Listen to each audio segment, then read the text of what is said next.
ये अमित जी सर का नाम थोड़ा चेंज कर दीजिए। भाई साहब प्रणाम, नमस्कार। प्रणाम प्रणाम प्रणाम। गोर लगै छी जी, आवाज जाइए ना हमर? एकदम बहुत नीक आवाज आबि रहल छै। बढ़िया बढ़िया बढ़िया बढ़िया। हम जी मैं जी सर धन्यवाद सर, धन्यवाद। तो सर भारती जी दिख गए थे मुझे। सर मैं चंद्रजीव जी प्रणाम प्रणाम। नमस्ते नमस्ते नमस्ते। जी जी जी जी। तो चलिए आप अब शुरू कीजिए, मैं जा रहा हूँ। जी जी जी जी।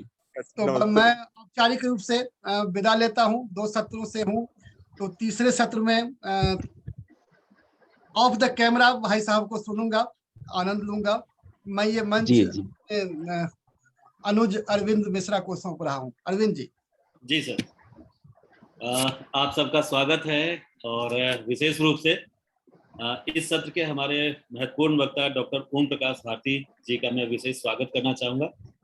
IQAC सेल आत्माराम सनातन धर्म की तरफ से, और सभी मित्र जो प्रतिभागी के तौर पर दोपहर 2 बजे से पिछले 2 सत्रों में इस विषय पर लगातार व्याख्यान सुन रहे हैं, उन सबका भी इस सत्र में पुनः स्वागत। इस सत्र में डॉक्टर ओम प्रकाश भारती के रूप में एक ऐसे विशेषज्ञ व्यक्ति हमारे बीच मौजूद हैं जिन्होंने लोक कला के भीतर जो ज्ञान की भारतीय ज्ञान की परंपरा मौजूद है उस पर पिछले 30-40 सालों से लगातार अध्ययन किया है, और उनके अध्ययन का दायरा इतना विस्तार से पाया जाता है, इतना विस्तीर्ण है, इतने विविध रूपी हैं कि अगर इस सेशन में उसका कुछ भी हिस्सा हम सब सुन लेंगे, हम तक आ जाएगा, तो समझिए हमारे लिए एक आज की विशेष उपलब्धि होगी। तो मैं सर को उनके विषय पर माइक सौंपने से पहले मैं 2 सेकंड लेना चाहूँगा और उसके बाद सर का परिचय आप लोगों से कराता हूँ।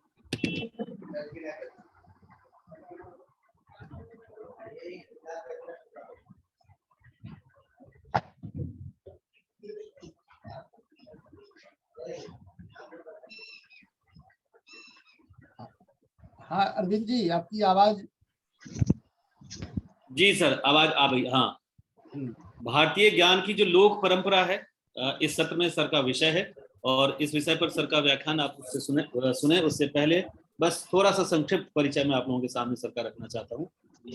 डॉक्टर ओम प्रकाश भारती सामाजिक कार्यकर्ता, लोक अध्येता, लोक गीतों के संग्राहक, रचयिता, एथनोम्यूजिकोलॉजिस्ट और नाटककार हैं। आप फोक थिएटर ट्रेडिशन और आदिवासी लोक कला के पूर्वी भारत के लोक नाट्य परंपरा के विशेषज्ञ अध्येता हैं। आपने इस क्षेत्र में यानी कि प्रदर्शनकारी कला, लोकगीत, सांस्कृतिक अध्ययन तथा भारतीय ज्ञान परंपरा के क्षेत्र में अब तक 6 पुस्तकों की रचना की है, 6 नाटकों की रचना की है, 150 से अधिक आपके शोध आलेख अब तक प्रकाशित हो चुके हैं, और तत्संबंधी 18 शोध पुस्तकों का भी प्रकाशन हो चुका है। आपकी कुछ पुस्तकें जिनका मैं नाम आपके सामने रखना चाहूंगा: नदियां गाती है, कोसी नदी से संबंधित गीतों का अध्ययन विश्लेषण है, लोकायन, लोक संगीत, नृत्य और नाटक पर अध्ययन से निकली पुस्तक है, बालान सिक्किम के परंपरागत रंग कर्म यानी लोक कर्म पर आधारित पुस्तक है, मैथिली लोक नाट्य, नाटकम मुक्ति साधकम जैसी अनेक पुस्तकों की रचना सर ने की है। और इनके विशेष योगदान के लिए, इस क्षेत्र में इनके विशेष योगदान के लिए सर को कई तरह के पुरस्कारों से सम्मानित किया जा चुका है, जिनमें से विशेष रूप से इंदिरा गांधी राजभाषा सम्मान का मैं उल्लेख करना चाहूंगा, जो भारत सरकार की तरफ से दिया गया था। भारत के पारंपरिक नाट्य और मोहन राकेश सम्मान भी सर को दिया जा चुका है साहित्य कला परिषद भारत सरकार के द्वारा। बांध टूटने दो पुस्तक को केंद्र में करके, और एक कला प्रशासक के तौर पर सर का एक लंबा अनुभव है, कला अध्येता, कला प्रशासक के तौर पर लंबा अनुभव और उसे निहित ज्ञान का हम लोग जो है गवाह बन गए। भारतीय ज्ञान की लोक परंपरा विषय पर केंद्रित व्याख्यान के माध्यम से मैं सर के परिचय के विस्तार में न जाते हुए सीधे इस विषय पर सर को व्याख्यान के लिए आमंत्रित करना चाहता हूं और सर को माइक सौंपना चाहता हूं। सर, माइक आपके हाथ में। अरविंद जी बहुत बहुत धन्यवाद। हमारे सभी शिक्षक साथी जो इसमें जुड़े हुए हैं, मेरे ओर से हार्दिक अभिवादन और नमस्कार। यह संकट बना हुआ है और सुविधा भी है और असुविधा भी है। ऑनलाइन हम इतने दूर से जुड़ पाते हैं और सामने जब बैठते हैं तो हृदय की धड़कन से जुड़ पाते। धीरे धीरे यह दूरियां कम होगी और यह संभव भी हो पाता है कि लोग अपने अपने कार्य क्षेत्र में रहते हुए दूर से भी एक दूसरे को सुनते हैं और जुड़ सकते हैं। आत्माराम सनातन धर्म कॉलेज की तरफ से जो यह आयोजन है, भारतीय लोक परंपराओं के विविध आयाम, बहुत ही उत्साहित और प्रेरक विषय है ये, खास करके आज के संदर्भ में जब देश में नई शिक्षा नीति बनने के बाद उस पर गहन रूप से विमर्श हो रहा है। अकादमिक जगत में लोक परंपराओं को लेकर के किस तरह से पाठ्यक्रमों में शामिल किया जाना है, हमारी कौन सी दृष्टि, भारतीय दृष्टि जो है उसको लेकर के चलना है, कई आयाम है। ऐसे समय में हम आयोजकों को सबसे पहले बहुत बहुत साधुवाद देते हैं कि आपने इतना सुंदर विषय और प्रासंगिक विषय को चुना हुआ है। साथ ही आज के संदर्भ में, आज इस व्याख्यान में और इस रिफ्रेशर कोर्स में जो भी शिक्षक साथी जुड़े हुए हैं, मेरे लिए भी स्वयं गर्व की बात है कि आप लोगों के बीच में अपने आप को, जो मेरा अपना अनुभव है पढ़ने लिखने का और लोक के क्षेत्र में काम करने का, उसको मैं साझा कर रहा हूँ। थोड़ी नेटवर्क की असुविधा रहेगी बीच बीच में, और मैं चाहता हूं कि अच्छा तो ये होता कि हम आमने सामने होकर के कुछ अपनी बातें रखते, कुछ आपको सुनते। तो तत्काल ये बहुत कुछ संभव ऐसा नहीं हो पाएगा, यह इच्छा रह जाएगी। फिर भी अंत में हम आप लोगों को भी थोड़ा बहुत, क्योंकि बड़ी संख्या में लोग जुड़े हुए हैं, मैं देख रहा था अभी 100 से अधिक हमारे शिक्षक साथी मित्र जुड़ रहे हैं। तो मूल रूप से आप अध्यापन से जुड़े हुए हैं, लोक की अवधारणा, लोक परंपरा, लोक कलाओं के विविध आयाम, इन सारे विषयों को तो आप अपने विद्यार्थी को पढ़ाते ही रहे हैं। तो इसीलिए मैं बहुत अकादमिक नहीं होकर के, थोड़ी मेरी भी जिज्ञासा है व्यावहारिकता की ओर बढ़े, क्योंकि यह हम विद्यार्थियों के लिए नहीं, शोधार्थियों के लिए नहीं, आप शिक्षक साथियों के लिए अपने विचार साझा करें। तो इसीलिए मैं बहुत ऊपरी तौर से कुछ गहन विमर्श को लेके आता हूं कि भारतीय ज्ञान परंपरा को जो आज पुनः उस पर विचार किया जा रहा है संगठित रूप से, और अकादमिक जगत में उसको विशेष स्थान दिया जा रहा है ज्ञान परंपरा को लेकर के, और किस तरह से यह परंपरा जो है लोक के संदर्भ में जो है अकादमिक जगत में आना चाहिए, उस पर विमर्श यह बहुत जरूरी है। मैं वीडियो को ऑफ करूंगा और बोलता रहूंगा तो मुझे ज्यादा सुविधा होगी, आप लोगों की तरह ही ये अनुमति चाहता हूं, फिर शुरू करता हूं। ठीक है सर, कोई दिक्कत हाँ हाँ हाँ, वो नहीं तो ये होगा कि दरअसल मोबाइल को थामे एक हाथ में विभाग में दरअसल है क्या, वहाँ हमारे एक मित्र सुनील, डॉक्टर सुनील जुड़े हुए हैं, उनके डिपार्टमेंट में नेटवर्क बहुत अच्छा है, हमारे विभाग में नेटवर्क की बड़ी दिक्कत है, इसीलिए थोड़ा नीचे है वो, नेटवर्क की पहुंच नहीं बनी है। ठीक है, हाँ हाँ हाँ, चलिए ये बहाना भी लोगों का हो सकता है, मुझ जैसे लोगों का। जी जी, कोई दिक्कत नहीं। तो जब हम भारतीय ज्ञान परंपरा की बात करते हैं, थोड़ी सी बात हम भारतीय ज्ञान परंपरा पे करते हैं, और फिर लोक परंपराओं की ओर, और फिर जो लोक कलाओं के या लोक परंपराओं के जो विविध आयाम है, जो हमारे लिए सबसे महत्वपूर्ण है आज के नई शिक्षा नीति, राष्ट्रीय शिक्षा नीति के आलोक में बहुत ही महत्वपूर्ण है, और उसको स्थान दिया भी गया है, और तरह तरह से वो मैसेज जो है उसको कन्वे भी किया जाता है। जब भारतीयता से, तो हम जानते ही हैं कि भारतीयता की सोच क्या है और भारतीयता किसे कहते हैं। जब हम ज्ञान की बात करते हैं तो ज्ञान वही है जो ज्ञात है, जिसे हम जानते हैं। भारतीय दर्शन में ज्ञान को बहुत अच्छी तरह से पहले भी परिभाषित किया गया, व्याख्यायित करने की उसको कोशिश की गई, जिसमें वो कहते हैं कि प्रत्याक्षिक ज्ञान, अनुमानिक ज्ञान और शाब्दिक ज्ञान, कि जो प्रत्यक्ष रूप से जिस चीज को हम करते हैं फिर हम अनुमान लगा सकते हैं, और फिर शब्दों के द्वारा जो हम सुनते हैं उससे भी हमारे पास ज्ञान आता है। यह तो दार्शनिक अवधारणा ज्ञान की है, लेकिन लोक की अवधारणा अगर देखें हम, तो ज्ञान की दो परंपराओं को लोक जो है सीधे भारतीय परंपरा में स्वीकार करता है। एक है अनुभूत ज्ञान, अनुभाविक भी जिसको इंपेरिकल हम कहते हैं, अनुभूत, जिसने जीवन में आपने अनुभूत किया है। लोक में जो कुछ भी है उसको लोक ने अनुभूत करते हुए उसकी परीक्षा की है, जांचा है, परखा है, उसकी प्रामाणिकता पर सोचा है और फिर उसे स्वीकार कर लिया है। और एक है प्रदाय, दूसरों के द्वारा दिया गया ज्ञान, प्रदत्त ज्ञान या परंपराओं से, पीढ़ियों से, समाज से, संस्कार से प्राप्त ज्ञान, ये प्रदय ज्ञान की परंपरा है। लोक इसकी अनुशंसा जो है वो करता है। हम थोड़े से अगर भारतीय लोक परंपराओं के बारे में अगर हम चिंतन करें ज्ञान परंपरा के संदर्भ में, तो ये लगता है कि थोड़ा सा जो भारतीय लोक या लोक परंपराओं और लोक साहित्य पर जो कार्य आरंभ किया, इसमें जो एक पाश्चात्य के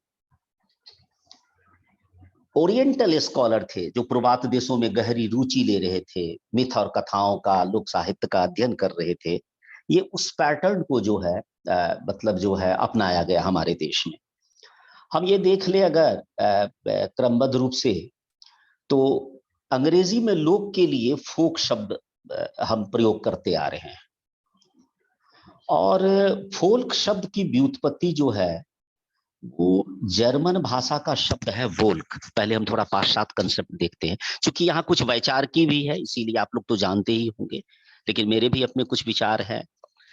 तो ये वोल्क जो है वो जर्मन भाषा का शब्द है, और वोल्क का मतलब है गॉथिक, पर्यायवाची है अगर कह दे, थोड़े बहुत अनसिविलाइज्ड और पिछड़ा हुआ। वोल्क से ही फोक शब्द बना, और इसका प्रचलन का श्रेय विलियम थॉर्न्स जोन्स को जाता है। 1813 में उनका एक आर्टिकल आता है, वो ब्रिटिश संग्रहालय के म्यूजियम क्यूरेटर थे, और वो पॉपुलर एंटिक्विटीज के नाम से पहले लिखे, और बाद में उसने उसको पॉपुलर एंटिक्विटीज को ही फोक लोर या फोक के नाम से उसने प्रचलित किया। तो इस पर जब हम लोगों ने विमर्श करके देखा कि जर्मन भाषा में वोक्सुंडे या जो है उसी से प्रेरित होकर के लैटिन और अंग्रेजी में जो है वो फोकलोर शब्द जो है आया, तो बाद में देखते हैं 1878 में आकर के एक नृवैज्ञानिक है ईवी टेलर, वो फोकलोर सोसाइटी की स्थापना करता है, और इसके बाद पूरे यूरोप में ये जो लोक परंपरा भारत में है, लोक कलाएं हैं, लोक साहित्य है, इसके लिए फोकलोर शब्द जो है प्रचलित हो गया। जर्मन भाषा में वोक्सुंडे शब्द कब आया, कैसे आया, इसकी कोई बड़ी व्याख्या तो मिलती नहीं है, लेकिन जिस दबाव में उसका प्रचलन हुआ था उसका अनुमान कुछ वहां के समाज विज्ञानियों ने लगाया। जर्मन शब्द भोग का अर्थ गवारू लोग और सुंडे का अर्थ ज्ञान या समाचार होता था। अब ये है कि जर्मनी में जो, या जर्मन भाषा में जो ये परिकल्पना की गई थी कि ये गवारू लोग कौन है, कहां से ये गवारू लोगों की परिकल्पना आ गई थी। दरअसल यूरोपीय पुनर्जागरण के बाद यूरोप ने ज्ञान और दर्शन के क्षेत्र में पूरे विश्व को नेतृत्व करने की कोशिश की, और किया भी। इन्हीं लोगों में जो पुनर्जागरण के आंदोलन के अगुवा थे, श्रेण्यवाद की भावना बनती थी, श्रेष्ठतावाद की भावना, ज्ञान में, विज्ञान में, कला में, साहित्य में, और ये भावना प्रबलतर होती गई। यह माना जाता है कि इन लोगों ने ही मान लिया था कि कुछ लोग असभ्य हैं, गवारू हैं, अनसिविलाइज्ड हैं। लेकिन 18वीं शताब्दी तक आते आते यह भावना धाराशायी होने लगी। मानवतावादी सिद्धांत का उदय जो है वो यूरोप में उस समय होता है। जर्मनी में कांट है, फिक्टे है, शिलर है, फ्रांस में देकार्ते है, मोंताए है, वोल्टेयर है, बाद में रूस में मार्क्स है, एंजल्स है। इन अनेक दार्शनिकों के चिंतन में मामूली आदमी ने जन्म लिया।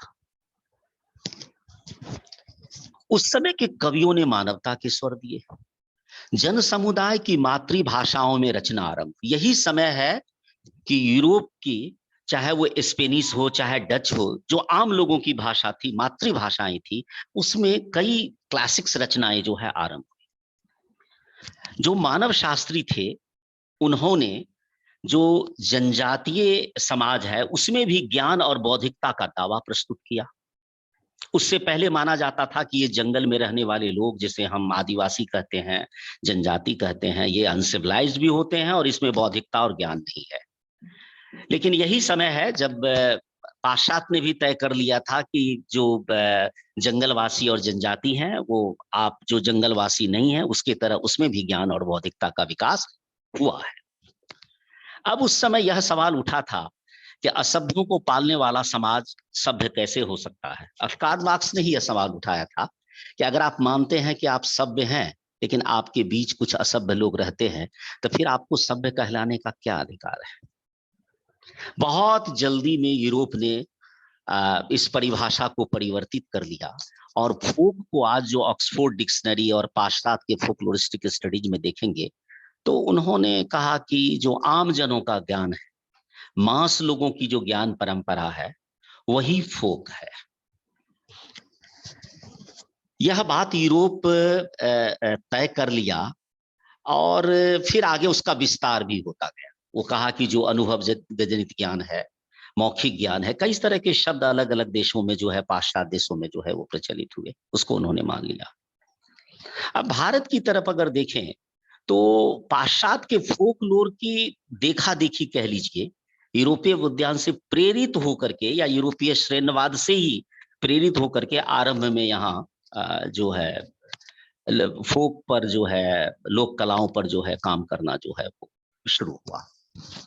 अगर सही तरीके से तो देखें कि भारत में बौद्धिक चेतना का आंदोलन 14वीं शताब्दी में, जिसे साहित्य के लोग भक्ति आंदोलन के नाम से जानते हैं, हम लोग उसको ऐतिहासिक रूप से वो बौद्धिक चेतना का ही काल है, जिस समय यूरोप में पुनर्जागरण हो रहा था, नए विचार आ रहे थे। हमें लगता है हमें स्पेस नहीं दिया गया सोचने का उस तरह से, लेकिन हम देखें तो उसी तरह से भारत में भी मानवतावादी से लेकर के तमाम सिद्धांत 14वीं 15वीं शताब्दी के भक्ति आंदोलन में हमें देखने को मिलता है। तो 500 वर्ष जब भारत में पुनर्जागरण का काल तय होता है तो देखते हैं कि उस समय भी हम जो भारत की बुनियादी जो एक समस्याएं थी जाति और धर्म को लेकर के, उस समय भी देखिए संघर्षरत है और बड़ी ऊर्जा आजादी की लड़ाई के साथ जो है भारतीय समाज का इन चीजों को सुलझाने में जाता है। बड़े बड़े जो दार्शनिक हैं वो जाति व्यवस्था, छुआछूत, इसको लेकर के सामने आते हैं। हमें कभी कभी तो लगता है कि गांधी जी का अगर आजादी के संघर्ष के बाद का भी एक बड़ा सा समय जो है, कुल समय का भी अगर कहिए तो 20 से 25% उसका इन सामाजिक गुत्थियों को सुलझाने में चला जाता है। अब ऐसी स्थिति में जो यहाँ के शिक्षित वर्ग थे, उन्होंने भारतीय लोक को उस समय परिभाषित किया। आप देखेंगे कि कुछ पायोनियर किताब है, नाम लेने की आवश्यकता नहीं है, जो लोक साहित्य में, अगर हम हजारी प्रसाद द्विवेदी को छोड़ दें, उन्होंने जो लोक की व्याख्या एक अलग तरह से की है, उससे हट करके अगर बाकी लोगों को देखें तो उसमें यही कहा गया है कि जिनकी मौलिक वृत्तियां आदिम और अपरिष्कृत है, समाज या संस्कृति का सबसे पिछड़ा वर्ग, आधुनिक सभ्यता से दूर गांव में रहने वाला आदमी, भोले भाले लोग, इस तरह के कई, और निरक्षर और अशिष्ट जन समूह, ये सारे एडजेक्टिव आपको लोक की परिभाषा में जो है शामिल किया गया। आरंभ में जो किताबें पुस्तकें भारत में लगभग 50 के दशक में ही कह लीजिए जो काम निकल करके आता है लोक साहित्य के ऊपर, उसमें कहा गया है कि एक शिष्ट साहित्य है और पता नहीं उल्टा तो नहीं, और प्रत्यक्ष रूप से तो दूसरा कुछ अशिष्ट साहित्य या कुछ हो सकता है। इस तरह का एक दबाव है वहां जो ऐसा कहा गया। मुझे लगता है ऐसा करने में तो यूरोप साम्राज्यवादियों का दबाव था, दूसरा स्वयं भारतीय सामाजिक ढांचा, जबकि भारतीय ज्ञान परंपरा लोक के इन अर्थों का कतई समर्थन नहीं करती है। चाहे वो वेद हो, चाहे वो गीता हो, चाहे वो अष्टाध्यायी हो, चाहे वो महाभाष्य हो, चाहे वो नाट्यशास्त्र हो, इन ग्रंथों की अगर तरफ देखा जाता और सोचा जाता तो लोक की इस परिभाषा की अनुशंसा और वो समर्थन नहीं कर रही है। भारतीय ज्ञान परंपरा में लोक का बृहत अर्थ दिया गया, जिस पर हम थोड़ी चर्चा करेंगे। अब एक इस परिभाषा में एक संकट और ये रहा कि अगर हम देखें, भरत मुनि बार बार कहता है और अंत में तो लिख भी देता है 22वें अध्याय में कि जिन बातों और सिद्धांतों का उल्लेख मैं यहां नहीं कर सका उसके लिए लोक में जाइए आप और लोक से ग्रहण कर लीजिए। लोक से मतलब बृहत समाज, और बृहत समाज के बाद भरत यह भी कहता है कि बृहत समाज के अलावा जो प्रमाणिक है। लोक में वही मान्य है जो प्रमाणित है, उन्हीं ज्ञान को आपको केले रखता है। ऐसे ज्ञान को नहीं लेना है जिसकी मान्यता लोक ने अब तक नहीं दी है। यह दबाव वहां है, इस तरह की बात वो करते हैं। ऋग्वेद के पुरुष सूक्त में देखिए तो लोक शब्द और जीव और स्थान दोनों के लिए प्रयोग हुआ। स्थान के लिए भी लोक कह रहा है और जीव के लिए भी कर रहा है। लोक परलोक की अवधारणा तो है ही। पाणिनि के अष्टाध्यायी और पतंजलि के महाभाष्य में अगर देखें तो लोक शब्द शास्त्रोत्तर वेदोत्तर सामान्य जन के संदर्भ में किया गया। वहां बार बार आता है कि लोक ये कहता है, वेद ये कहता है। वेद से तात्पर्य है कि जो लिखित ज्ञान है, शास्त्र सम्मत ज्ञान है, उसके लिए उस समय के समाज में हमें प्रयोग दिखता है। श्रीमद् भागवत गीता अगर भारतीय ज्ञान परंपरा में देखे तो वहां भी लोक शब्द का अर्थ जनसाधारण के आचरण और आदर्श से है। मैं जब अध्ययन कर रहा था तो मुझे एक बड़ा संकट आया कि ये जो लोक कथाएं हैं, इसमें बर्ड्स, एनिमल्स, नदी, पहाड़ सब कुछ है, तो फिर ये लोक कथाएं कैसे है? क्योंकि इसका सृजन और परिकल्पना पशु पक्षियों ने नहीं की है, नदी पहाड़ों ने नहीं की, लोक ने किया है, इसलिए कह लीजिए। लेकिन विस्तार तो बड़ा है। लेकिन लोक कथाओं के वर्गीकरण को अगर देखेंगे तो पाश्चात्य में उसने परी कथा, fables tales, bird tales, animals tales, इस तरह से उन्होंने तो बांट लिया है। लेकिन हमारे यहाँ ये संकट जो है वो बना रहा। तो बार बार एक बार मैं भारतीय संदर्भ को, भारतीय ज्ञान परंपरा को, लोक को देखते हुए तो एक बार कृष्ण से बड़ा अच्छा लगा वो प्रसंग। अर्जुन पूछते हैं कि भारत लोक से क्या तात्पर्य है? तो श्री कृष्ण कहते हैं कि सागर से लेकर और हिमालय तक, हिम शब्द प्रयोग है, जो एक भौगोलिक क्षेत्र है, जितने भी चर अचर प्राणी, नदी, पहाड़ है, ये सब भारत लोक ही है। मुझे लगा यहाँ तो बड़ा विस्तार है। अगर इस तरह से हम देखें तो भारतीय जो लोक कथाएं हैं इसमें तो समाहित हो जाती है, उसमें तो सबकी कथाएं, नदी की कहानी है, पहाड़ की कहानी है, सब कुछ है, पशुओं की कहानी है। लेकिन इस परंपरा को आगे, इस चिंतन परंपरा को कहीं ना कहीं जो ये पाश्चात्य जो सिद्धांत है उससे प्रेरित होकर के जो भारत में किया, इसको नहीं सोचा। वहां भी बहुत सारी खामियां है, लेकिन वो उस समय और उस युग के अनुकूल रहा था। आज के समय और आज के युग के अनुकूल में कहेंगे कि वेद में ऐसा कहा गया, महाभारत में ऐसा कह दिया गया, लोक को ऐसे कहा गया, वो उस समय का समाज था। लेकिन तब भी हम वहां देखते हैं कि बहुत कुछ इतना बढ़िया कहा गया है जो हम आज कहने की स्थिति में नहीं थे कल तक। और अब हम इस विमर्श में अब तक भी लगे हुए हैं कि लोक का सही अर्थ क्या होना चाहिए। एक संकट और आया इसमें, लोक को परिभाषित करने में, लोक की परंपराओं को परिभाषित करने में, लोक साहित्य को परिभाषित करने में, लोक कलाओं को परिभाषित करने में कला, शिल्प और ज्ञान को नहीं केंद्र में रखा गया, बल्कि व्यक्ति और समाज को केंद्र में लिया।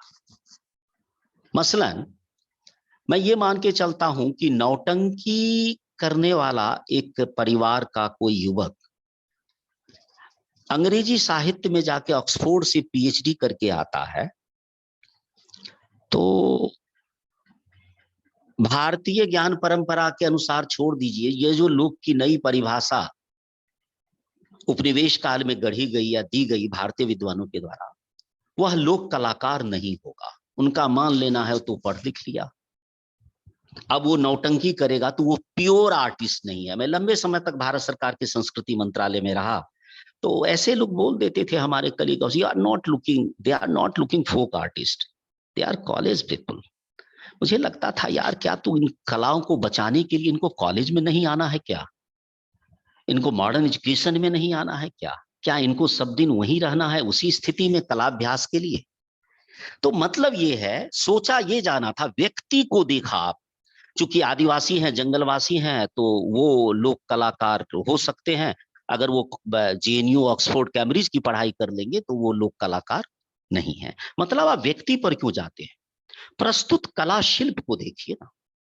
आप जब कहानी, कविता, उपन्यास की परिभाषा को तय करते हैं तो ये तो नहीं देखते हैं कि उसके लिखने और सृजन करने वाले व्यक्ति का वर्ग क्या है, वो कहां से आ रहा है, उसकी जाति क्या है, वो आदिवासी है या गैर आदिवासी है। तो फिर इन लोक कलाओं की परिभाषा में, इन लोक कलाओं के मानक में आप के दिमाग में व्यक्ति पहले क्यों आता है, वर्ग क्यों आता है, वो समाज क्यों आता है। तो एक बड़ी दुविधा इन्हीं बनी रही लोक कलाओं को लेकर के कि इसके जो अभ्यास, इसीलिए वैसी परिभाषा दे दी गई। कुछ पुस्तकें हैं लोक साहित्य में जो बिना नाम लिए कहूंगा बड़ी तेजी से, उसमें देखिए भूमिका में उन्होंने लिखा है, इलाहाबाद से प्रकाशित है वो पुस्तक, कि जब वो लोक साहित्य के संग्रह के लिए गांव में घूम रहे थे और ये जंगलवासी और जो इस वर्ग के अभ्यासक हैं, कला अभ्यासक, उनके घरों में गए तो किस तरह की सुगंध और दुर्गंध का सामना करना पड़ रहा है उनको। बड़े बड़े विद्वानों ने ऐसा उल्लेख कर दिया है, तो हमें नहीं लगता है कि ऐसा सोचना चाहिए। तो इस तरह धीरे धीरे क्या कर गया, भारतीय समाज में विभाजन की रेखा आ गई और आज भी लोगों के मन में है कि लोक कलाकार केवल आदिवासी होंगे या केवल जो अप्रेस्ड क्लास के लोग हैं वही होंगे। दूसरे लोक कला, अरे कला कोई जाति और धर्म को देख करके और जंगल और पहाड़ देख करके तो आएगी नहीं, वो प्रतिभा से लोगों के भीतर आएगी। तो कला रूपों को परिभाषित करता है कि वो किस तरह से है। अगर लोक नाट्य है तो उसमें लोक नाट्य का शिल्प है या नहीं, लोक कहानी या लोक कविता है तो उसका शिल्प है या नहीं। तो ये बड़ा संकट भारतीय लोक के विमर्श में आजकल जो विश्वविद्यालय में हमारे शोधार्थी और विद्यार्थियों को जो हमने परोसा है लोक साहित्य और लोक कलाओं के नाम पे, उसमें परिभाषाओं को लेकर, उनकी विशेषताओं को लेकर के एक बड़ा संकट है। और उससे भी है ज्यादा कि जहां लोग बचना चाहे हैं बहुत ही अलंकारिक भाषा में ऐसी ऐसी बातें, उनकी विशेषताओं को लिख दिया है, उनकी ज्ञान परंपराओं को लिख दिया है, जो कि नए विद्यार्थियों को और उसको लेकर के बड़ी वो उदासीनता बनी हुई है, उस चीज को ठीक से न ग्रहण कर पाते हैं और न उनको समझ पाते हैं। ये एक बड़ा संकट रहा भारतीय लोक को तय करने में। भारतीय जो ज्ञान परंपरा है, चिंतन परिपाटी है, जैसा कि आप लोगों से मैंने चर्चा की, लोक और शास्त्र का वे भेद कतई इस अंतर को नहीं समझाता है कि लोक से अभिप्रेत अशिष्ट, निरक्षर, आदिम और अपरिष्कृत जनसमूह। भारतीय चिंतन परिपाटी में, भारतीय ज्ञान परंपरा में शास्त्र वह है जिसका व्याकरण तय शास्त्र हो, जिसमें लिखित ज्ञान हो, लोक अनुभव जनित मौखिक ज्ञान है, जो वर्षों से परंपराशील और परिवर्तनशील है। पिछले दिनों अमेरिकन कुछ फोकलोरिस्ट ने ये कहा था कि आप झूठ बोलते हैं, दुनिया में कोई भी परंपरा 300 वर्षों से ज्यादा जीवित नहीं रह सकती है। तो हम लोगों का तुरंत केरल के कुडियाट्टम पे और जो 9th सेंचुरी से 10वीं शताब्दी से ठीक ठीक अब तक कुथामलम में उसी तरह से परंपरित है। और गीत गोविंद की परंपरा अगर जगन्नाथपुरी के मंदिर में, जहां लिखित रिकॉर्ड, आदिवासी और जंगलवासी की जो परंपरा है उनका तो कोई कह ही नहीं सकते कि वो कब से है, कितने हजार वर्षों से, लेकिन उनका दावा था कि नहीं ऐसा नहीं हो सकता, ये ज्ञान परंपरा आगे नहीं जाती है, 300 वर्षों में कोई भी परंपरा लुप्त हो जाती है। तीसरा उदाहरण था कि जो अंकिया नाट है असम के सत्रों में, वो भी 15वीं शताब्दी से जो है 16वीं शताब्दी से श्रीमंत शंकर देव ने जिस वैष्णव रंगशाला की स्थापना की, लगातार वहां है, सत्रों में भी है और जीवन में भी है, लोक परंपराओं में भी है। तो ये जो पाश्चात्य अवधारणा है उससे बिल्कुल हमारे यहाँ का लोक जो है वो अलग है। अब एक बड़ा सवाल यही आता है, आज जब भारतीय ज्ञान परंपरा की बात चल रही है, आज जब भारतीय ज्ञान परंपरा की बात हो रही है, तो ज्ञान परंपरा में जो लिखित है, सुनियोजित है, वह ज्ञान परंपरा को हम अभी अध्ययन के क्षेत्र में ला रहे हैं। लेकिन जो लोक ज्ञान है, लोक परंपरा जो है, उसके लिए हम बहुत गंभीर होकर के नहीं विमर्श कर पा रहे हैं, वो कहीं ना कहीं उससे छूट रहा है। उसका दूसरा कारण क्या हो सकता है कि हम लोग जो इस विधा से जुड़े हुए हैं वो ठीक ढंग से समाज के सामने या अकादमिक जगत में रख पाने में असमर्थ हो रहे हैं। साहित्य की जो अपनी दृष्टि है, जो साहित्य शास्त्र के लोग हैं, मूल रूप से उसमें काव्य सौंदर्य है, जीवन मूल्य है, प्रतिरोध है। हमारा दृष्टिकोण यही होता है। इस दृष्टिकोण से लोकगीतों को, लोकनाट्यों को, लोक गाथाओं को हम देखते हैं और हमारा शोध भी लगभग इसके इर्द गिर्द ही होता है।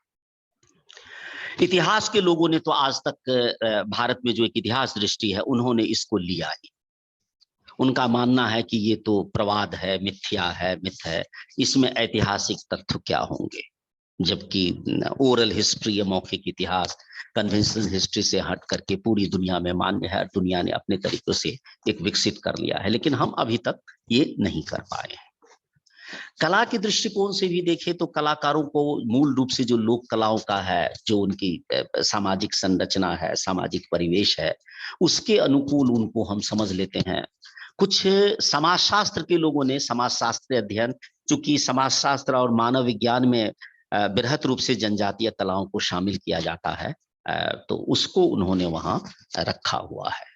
तो हमें जो इसके विविध आयाम है, आज अगर हम लोक को ठीक से समझ भी लेते हैं, उनको हम पुनः परिभाषित भी कर लेते हैं कि लोक किसी भी राष्ट्र का जन समुदाय है, वह गांव, नगर, शहर, जंगल कहीं भी रह सकता है, यदि उनका ज्ञान या कला वर्षों से परंपरित और अनुभवजन्य है तथा मौखिक परंपरा में है, तो वह लोक ज्ञान या लोक कला कहे जाएंगे। अगर मान लीजिए हम ये तय भी कर लेते हैं, तो लोक परंपरा, बहुत अच्छा नाम आप लोगों ने दिया है कि लोक साहित्य और लोक कला नहीं करके हम लोक परंपरा की बात करें।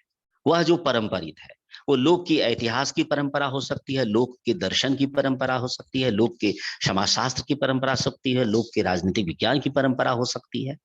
तो बहुत अच्छा विषय ही जो है, जिसका ओरिएंटेशन है, ये बहुत अच्छा है कि वो साहित्य और कला का विमर्श केवल नहीं है, बल्कि लोक परंपराओं का है, जिसमें हम सभी पक्षों पे सोच सकते हैं।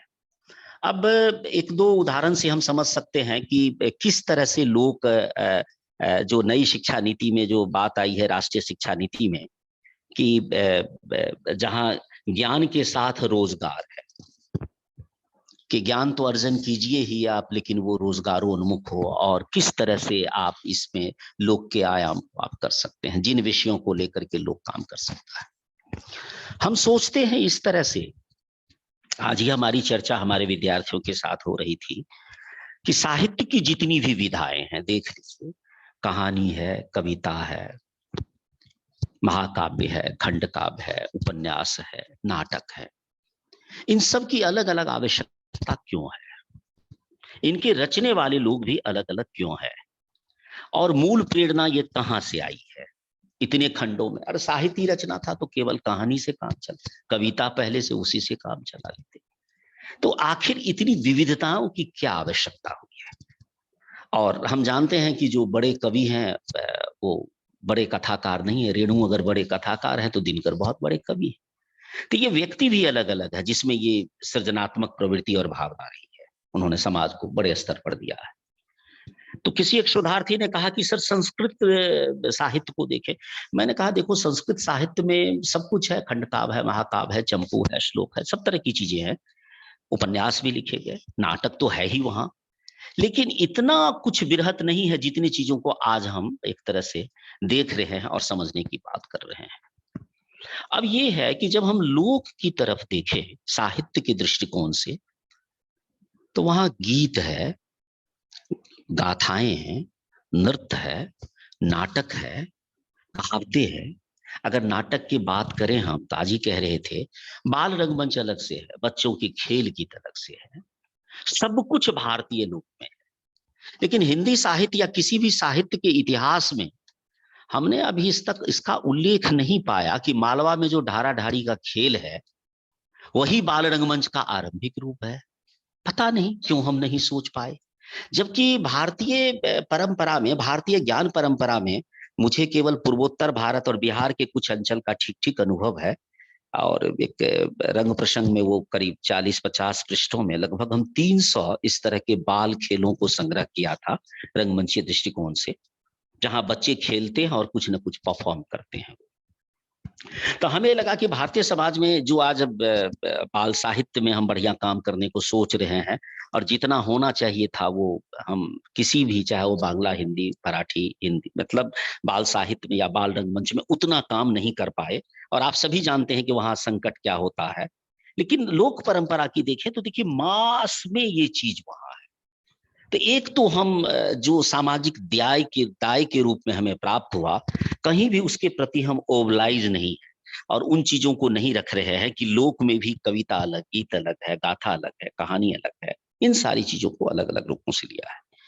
खास करके इन चीजों को लेकर के जो मेरी समझ है, क्योंकि एक लंबे समय तक परफॉर्मिंग आर्ट्स में काम करने के बाद मुझे थोड़ा अवसर प्राप्त हुआ लोक कलाकारों के संपर्क में जाने से और ज्यादा से ज्यादा कला रूपों को समझने के लिए। अगर हम लोक गीतों को देखें, हम लोगों ने सोचा कि नृत्य जो है वो पहले आ गया होगा, क्योंकि बहुत सारे नृत्य ऐसे हैं जिसमें गीत नहीं है, कभी आंगिक अभिव्यक्ति और आंगिक चेष्टाएं। तो गीतों को अगर देखें, तो गीतों को अगर हम देखते हैं तो पूर्वोत्तर भारत पर, जिस पर मेरा ज्यादा काम रहा है, तो वहां के गीतों में हमने देखा, चाहे आसाम हो, मणिपुर हो, मिजोरम हो, वहां के गीतों में प्रेम और प्रकृति और फिर सौंदर्य मजबूती से इनके बिंब और प्रतिबिंब मिलते हैं, प्रेम के, सौंदर्य के और प्रकृति के, तीनों का मिलता है। पिछले 30 या 40 वर्षों से पूरा पूर्वोत्तर समाज जो है वो इंसर्जेंट और आतंकवाद को झेल रहा है। मैं भी अभी तक इस पर सोचता हूं, केवल आप लोगों के संज्ञान में लाना चाहता हूं, अब तक इसका प्रतिरोध उनके कला रूपों में और गीतों में नहीं आया है, लोक परंपराओं में। पता नहीं इतनी लंबी प्रतीक्षा क्यों है और किस कारण से है। या तो वो समाज बहुत मजबूत है, अलग तरह से इन चीजों को देख रहा है, लगता है उनको कि सब कुछ अच्छा हो जाएगा, आज है कल ठीक हो जाएगा। चाहे असमिया गीत हो, चाहे वो बिहू गीत हो, जितनी भी प्रकार के गीत और नृत्य मिलते हैं उसमें प्रतिरोध नहीं दिख रहा है। अब तक वो प्रेम प्रकृति से और सौंदर्य से जुड़े हुए हैं। मध्य भारत के लोकगीतों को अगर हम देखें, चाहे वो छत्तीसगढ़ हो, झारखंड हो, बिहार हो, मध्य प्रदेश हो, इवन जो सांग और रागनी की परंपरा पश्चिमी उत्तर प्रदेश में हो, वो हिस्टोरिकल बड़ा डॉक्यूमेंटिव लगता है और प्रतिरोध का स्तर तो इतना मुखर है कि हर एक प्रत्येक तरह का प्रतिरोध उसमें नजर आता है।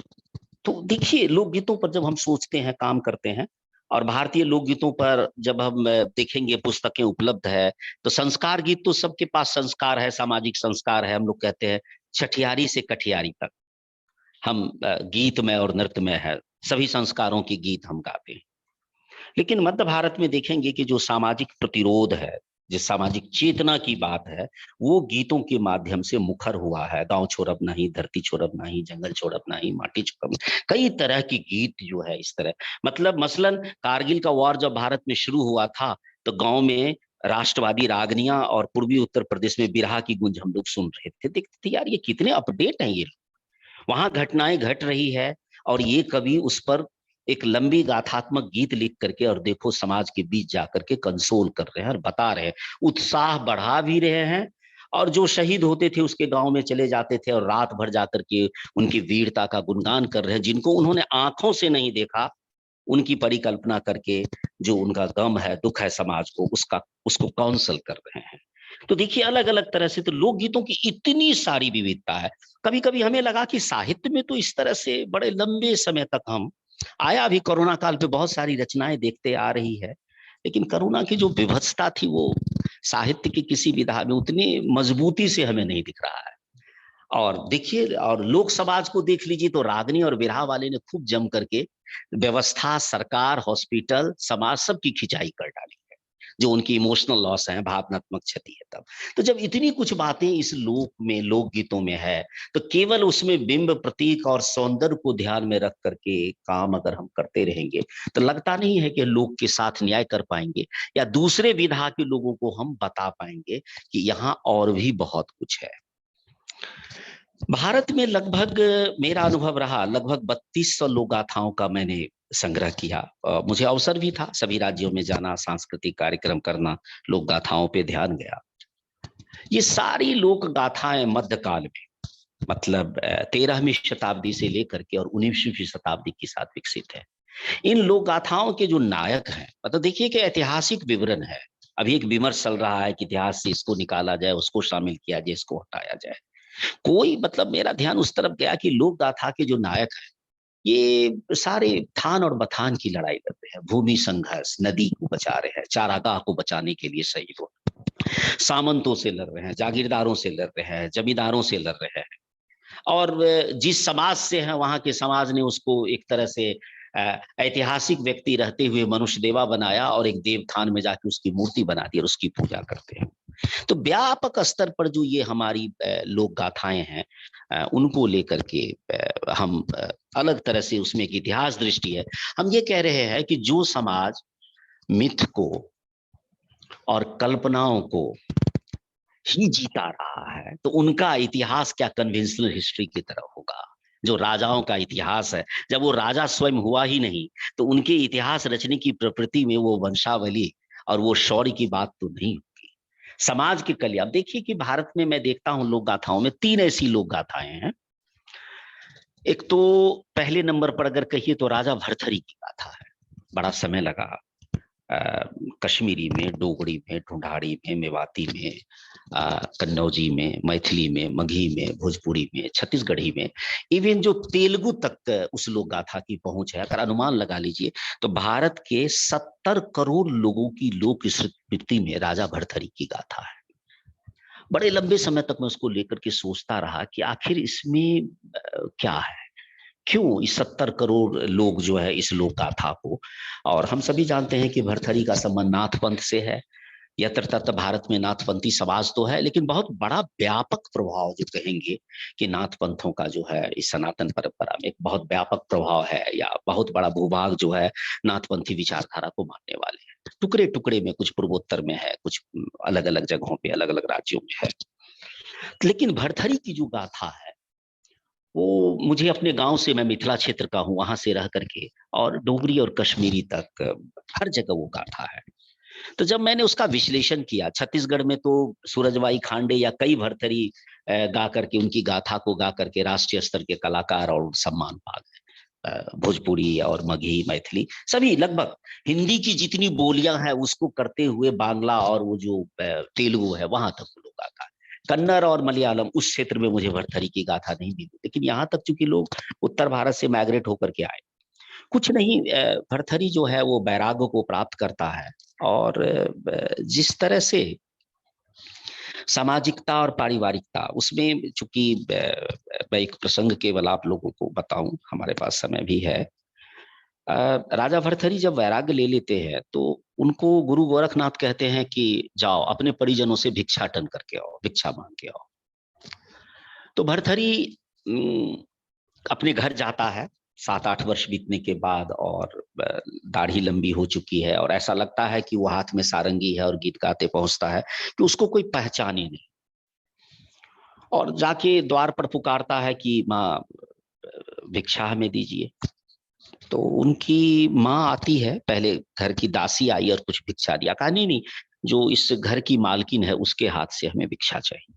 तो उनकी माँ आती है और भरथरी को पहचान लेती है और कहती है कि हम भिक्षा तुम्हें कैसे दे सकते हैं, तुम तो मेरा पुत्र हो, हम तुमको मुक्त कैसे करेंगे। तो कहा नहीं, हमारे जो गुरु ने कहा है कि आप हमें भिक्षा दे दीजिए तो हम जो है मुक्त हो जाएंगे और हमें वैराग्य तब वो मिल जाएगा। तो उनकी माँ कहती है कि भरथरी आप अपने गुरुजी से 2 प्रश्न है, इसका उत्तर लेकर के आओ, तब मैं तुम्हें भिक्षा दे दूंगी।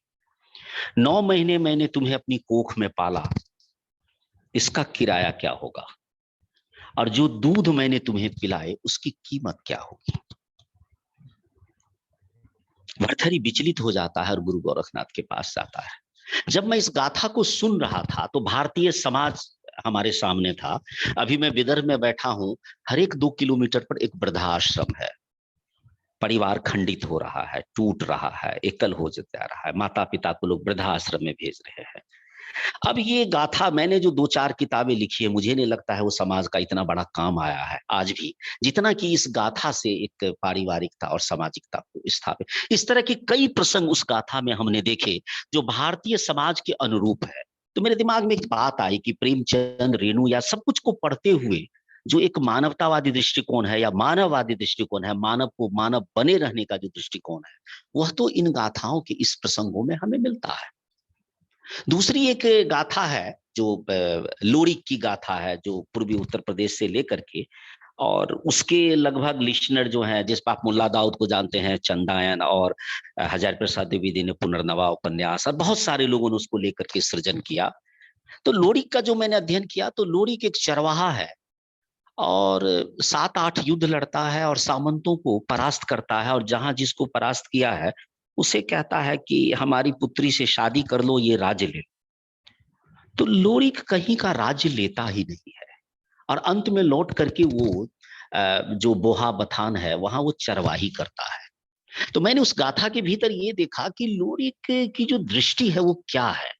लोरिक युद्ध कर रहा है लेकिन किसी राज्य के लिए नहीं, किसी सत्ता के लिए नहीं, ऐश्वर्य के लिए नहीं, समाज के कल्याण के लिए।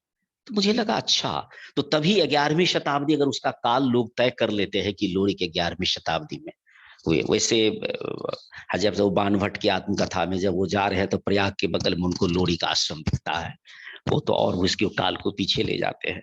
तो मतलब ये है कि ये जो लोक गाथा के हमारे नायक हैं, इनमें इतनी सारी सामग्री है, आवश्यकता है इनको किस तरह से, किस दृष्टिकोण से हम समझें और लाए।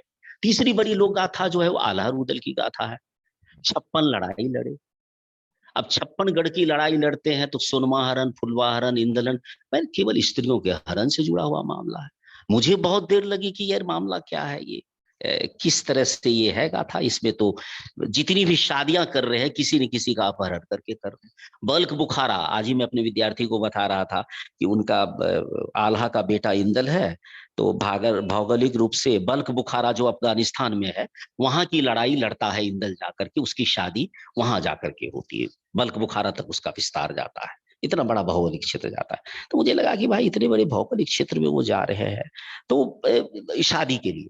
तो जब मैंने जगनिक के आल्हा को पढ़ा तो उसमें एक आता है ओछी जात बना पर राय, एक शब्द लिखा था, मुझे लगा कि क्या है। फिर बहुत पहले लोगों से विमर्श किया, समझने की कोशिश किया, तो मतलब है कि भारतीय सामाजिक व्यवस्था के अनुसार आल्हा रुदल जिस वंश में पैदा लिए थे वो क्षत्रियों ने उसको स्वीकार नहीं किया। वर्ण फर्ण बनाफर गोत्र कहा जाता है जो मध्य प्रदेश और उसका आसपास के इलाके में है, तो पशुचारक समाज में बनाफर गोत्र आता है, तो उसमें लिखा है ऊंची जात बनाफर राय, मतलब ये है। तो अचंदेल के यहाँ वो सेनापति था, वीर था, तो कोई भी व्यक्ति उसके जो समकालिक राजा थे उनके घर में शादी स्वेच्छा से अपनी बेटियां देना नहीं चाहते थे।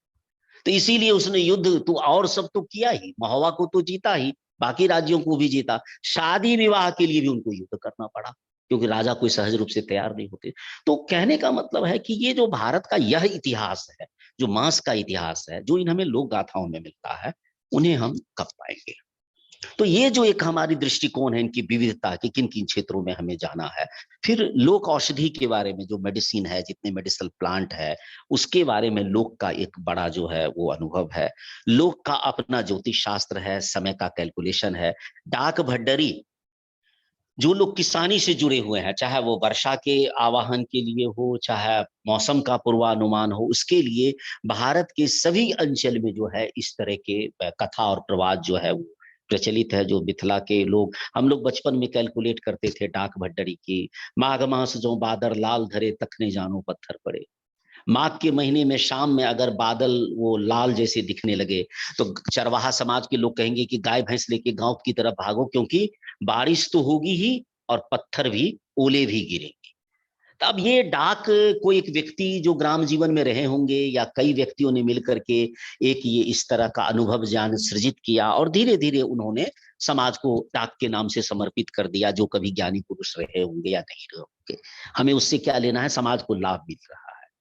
फिर हम लोग बचपन में कैलकुलेशन नहीं जानते तो उसमें देखते थे वेद विदित न हो खयान, बिना तुला नहीं फूटे धान, सुख सुखराती देव उठान तक्कर 12 कर देवान। पूरा एक स्टोरी होती थी जिसको लेके हम अपना टाइम कैलकुलेट कर लेते थे। हमने देखा कि बचपन में कहाँ मैथमेटिकल जितने भी गेम्स हैं, जब मैंने गेम्स की बात की, खेलों की बात की, हाँ, उसको 4 बेटा, एक गल गाय में, एक गल भैंस में, एक गल बकरी में बचल सुनना। एक छोटे बच्चे को मैंने गांव में समाज के जो अंतिम सीढ़ी पर लोग हैं उनके बच्चे को मैंने ये गेम खेलते देखा, तो मुझे लगा कि ये पूरा मैथमेटिकल गेम है, ये कैलकुलेशन पढ़ रहा है गाय भैंस की काउंटिंग से ये अपने मैथमेटिक्स को, क्योंकि मेजरमेंट उसको भी आता है।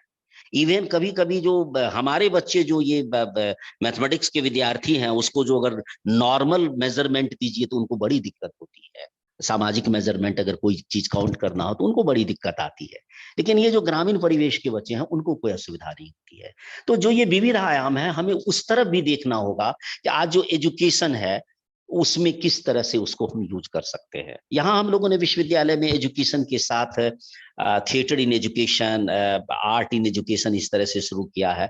हम सभी जानते हैं कि बच्चों के भौतिक और मानसिक, फिजिकल और मेंटल डेवलपमेंट के साथ इमोशनल डेवलपमेंट का बहुत इंपॉर्टेंस होता है। बच्चों में भावनात्मक विकास होना बहुत जरूरी है। जीवन का स्ट्रेस और उसकी ब्रिलियंसी, जब हम कहते हैं फलाना बहुत ब्रिलियंट है, तो वो इमोशनली हम देखते हैं कि वो कितना ब्रिलियंट है और चीजों को कितने परिपक्व तरीके से वो कह पाता है, सोच पाता है। अब बचपन में देखेंगे गुड्डा गुड्डी का खेल, कन्या पुत्रा का खेल लगभग सभी समाज, सभी जगहों में है। अब एक छोटा बच्चा जो है उसका एडल्टेशन देखिए, गुड्डा है, गुड़िया है, उसकी शादी होगी। हमने देखा बच्चों को कि उनको ठंड लगेगी, उनको गर्मी लगेगी, उनके लिए सारी व्यवस्था, जिस परिवेश का बच्चा है वो सोचता है उसको भूख लगेगी, और सारे बच्चे मिलकर की तैयारी करते हैं और गांव में 2 घंटा 2.5 घंटा खेलते हैं। तो ये आगत जीवन की समस्याओं का सामना करने के लिए इमोशनली एक तरह से उसमें बोल्डनेस डेवलप होता है। तो इमोशनल डेवलप होना उसमें बहुत जरूरी है। आपने देखा होगा कि लोक कथाओं की उपयोगिता क्या है। मैंने इस पर जब काम किया, प्रायः जो लोक कथाएं बच्चों को सुनाई जाती है, बच्चे सुनते सुनते वो सो जाते हैं। मैंने जब इस प्रविधि पे काम किया कि बच्चे क्यों सो जाते हैं,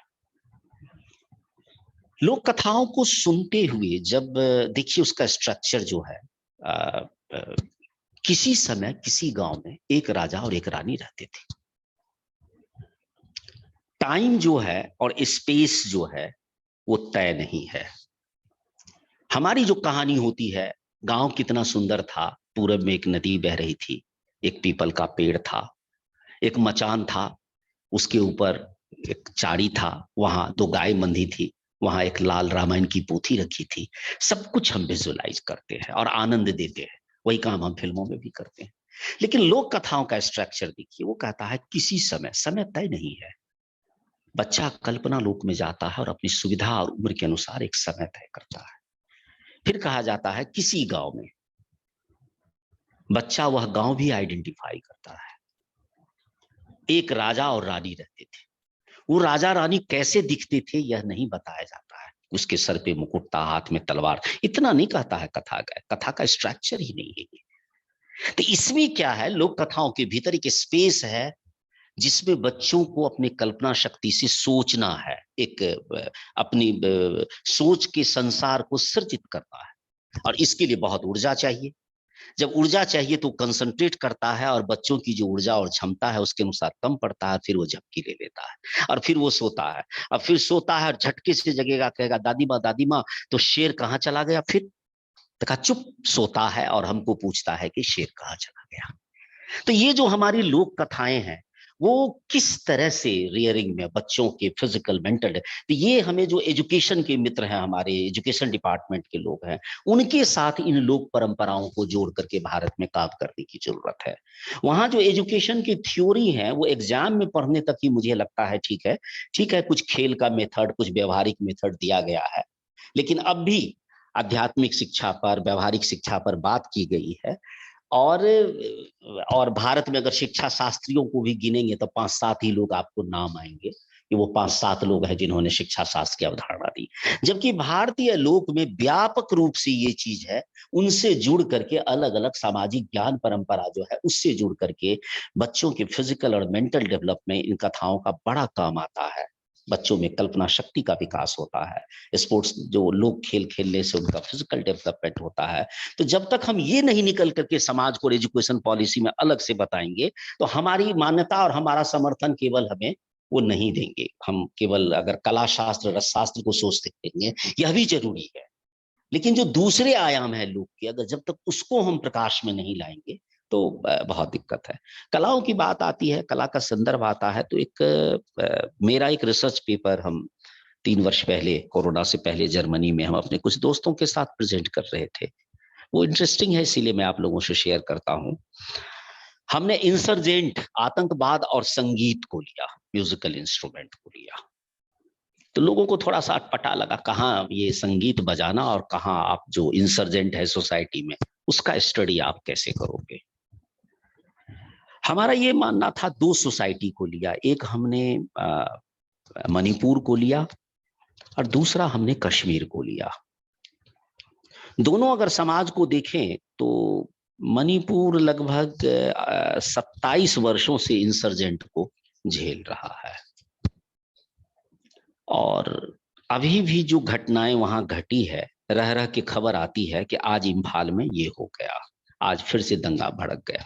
मेरे बहुत सारे मणिपुरी दोस्त हैं, मेरा अपना खुद मणिपुर में 4-5 वर्षों तक रहने का अनुभव था। एक बड़ा डिफिकल्ट है मणिपुरी, हमारे जो मित्र है, अगर हम उनसे बात करें, आप घंटों बात करेंगे, घंटों मेहनत करेंगे, तो फिर जो बात जहां से शुरू होती है बात वही आ जाती है, और वो बहुत डिफिकल्ट है उसमें इलास्टिसिटी, और उसको वैचारिक रूप से आप इंटरेक्शन में मोड़ सकेंगे, बहुत डिफिकल्ट है। सोसाइटी थोड़ी स्टिफ है। यही अनुभव मेरा कश्मीर के साथ है। चरारे शरीफ जलाया गया था 95 में, और बाथोरा गांव से 10 किलोमीटर आगे श्रीनगर से है वो गांव। मैं भांडों के गांव में था रात भर, और जिस गांव में था उस गांव में रात में कुछ आतंकी घर में घुस आए थे, जहां मैं ठहरा था उसके पड़ोस में। फिर मैंने देखा आर्मी वाले आए और उस घर को ब्लास्ट कर दिया। तो खैर मेरी जिज्ञासा रही कि उसमें आदमी था या नहीं था, लेकिन आर्मी वाले आपस में बात कर रहे थे कि नहीं नहीं, ये एश्योर्ड कर लिया गया है कि घर में कोई नहीं है, और अगर आतंकी आ जाते हैं, मूलतः ये सब खबर नहीं आती है मीडिया तक बहुत ज्यादा, लेकिन वहां ऐसी घटनाएं आम बात है। मैं तो 94-95 की बात कर रहा हूं कि किसी घर में अगर आ गया तो अंततः गांव वाले की सहमति से फिर उसको मुआवजा देते हैं, लेकिन घर को ब्लास्ट कर देते हैं घेर करके, कोई चारा नहीं है। और इस तरह की बहुत सारी बातें नहीं भी आती है राष्ट्रीय सुरक्षा के दृष्टिकोण से। तो दूसरे दिन मैं उस समय दिल्ली संगीत नाटक एकेडमी में था, तो मैंने अपना आईडी उडी होटल में छोड़ दिया था, क्योंकि वो आतंकी पकड़ लेते थे बाहर का, और कोई सरकारी गाड़ी भी नहीं लिया था। तो हम 2 कलाकार मित्रों के साथ बस में आ रहे थे, और सीट नहीं मिली थी, तो काजू अखरोट बहुत सारे लोगों ने गिफ्ट किया था, वो लेकर के खड़े थे। तो पास की सीट पर एक लड़की बुर्का पहने बैठी थी, उसने इशारा किया कि ये सामान मैं उनकी गोद में रख लूं, चूंकि मेरे पास बैठने की जगह नहीं। अब दहकते चिनारों के बीच 3-4 दिन पहले चरारे शरीफ को जला दिया गया था, श्राइन को। पूरा कश्मीर जो है धू धू के जल रहा था, और उस लड़की का मैंने कॉन्फिडेंस देखा कि वो कहा कि इसको मैं, जबकि मैं दिल्ली का रहने वाला था, एक माचिस का तिल्ली भी और डब्बा भी देख के लोग चीखने लगते थे कि भाई क्या है। तो मैं उस समय भी सोचता रहा। फिर उसका एक थिएटर फॉर्म है भांड पाथेर, बड़ा मस्खरी का फॉर्म है, एकदम मस्खरा ही होते हैं उसमें। वो मस्खरा का वो जो मतलब मैं फेस्टिवल ही करने गया था भांड पाथेर से, आप लोग जो उधर के होंगे अवगत होंगे, नहीं तो एक बार देखिए बस, मतलब कश्मीरियत क्या है।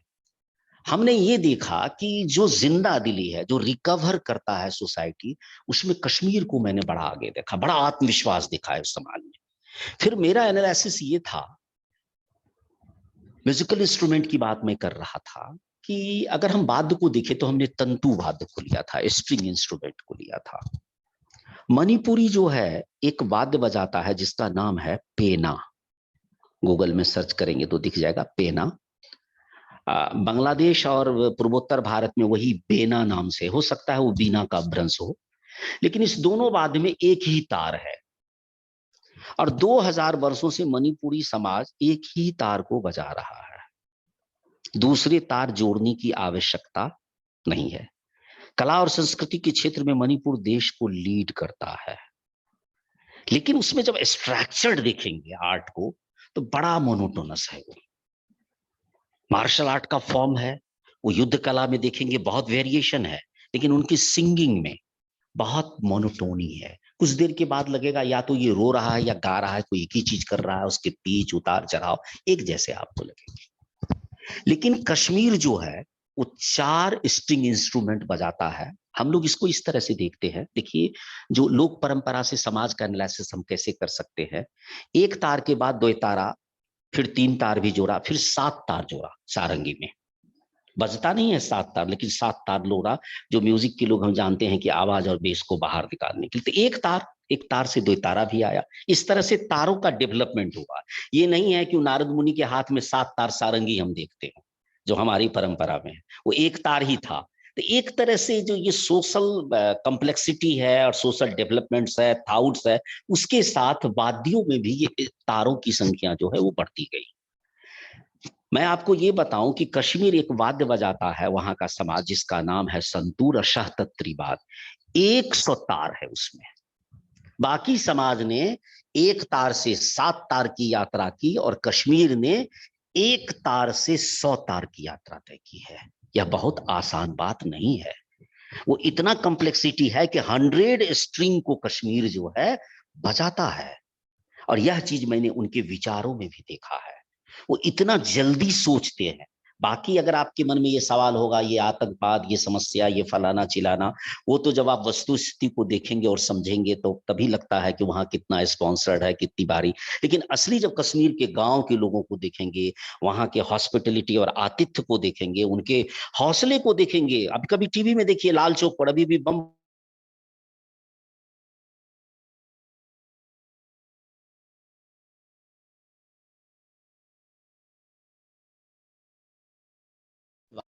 तो किस तरह म्यूजिकल इंस्ट्रूमेंट्स को लेकर के, कला परंपराओं को लेकर के जो सामाजिक समस्या है, समाज को हम समझ सकते हैं।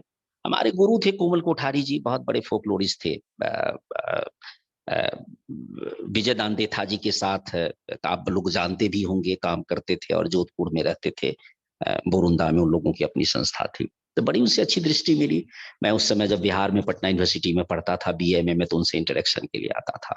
एग्जैक्टली मैंने कुछ लोकगीतों का संग्रह किया, जो मेरी पहली किताब कोसी नदी, नेपाल से लेकर के और गंगा के संगम तक विभिन्न समुदाय में जो नदी गीत है उसको संकलित किया। मैंने उसमें कुछ गलतियां भी की थी, तो उस सारे सॉन्ग्स को लेकर के मैं उनके पास गया और कहा कि दादा, मैं इसको कुछ लिखना चाहता हूँ, इसका केवल मैं हिंदी में अनुवाद कर दूं और लिख दूं कि इसमें ये भावना, ये तो कोई बात नहीं बनेगी। मैं इनको सोचना चाहता हूँ, समझना चाहता हूँ, कुछ मेरी मदद कीजिए। तो कोमलदा ने कहा कि भारती ठीक है, दिल्ली में मिले थे, मुझे दे दो, मुझे समझ में आएगा तो मैं तुम्हें बोलूंगा। 3 महीने के बाद उनका फोन आया। जब मैं उनके घर गया तो उनसे मुझसे कहा कि देखो, मैं नदी का आदमी हूँ, मरुस्थल का आदमी हूँ, नाला भी मेरे लिए कठिन प्रश्न है, नदियों के बारे में मैं कैसे सोचूं।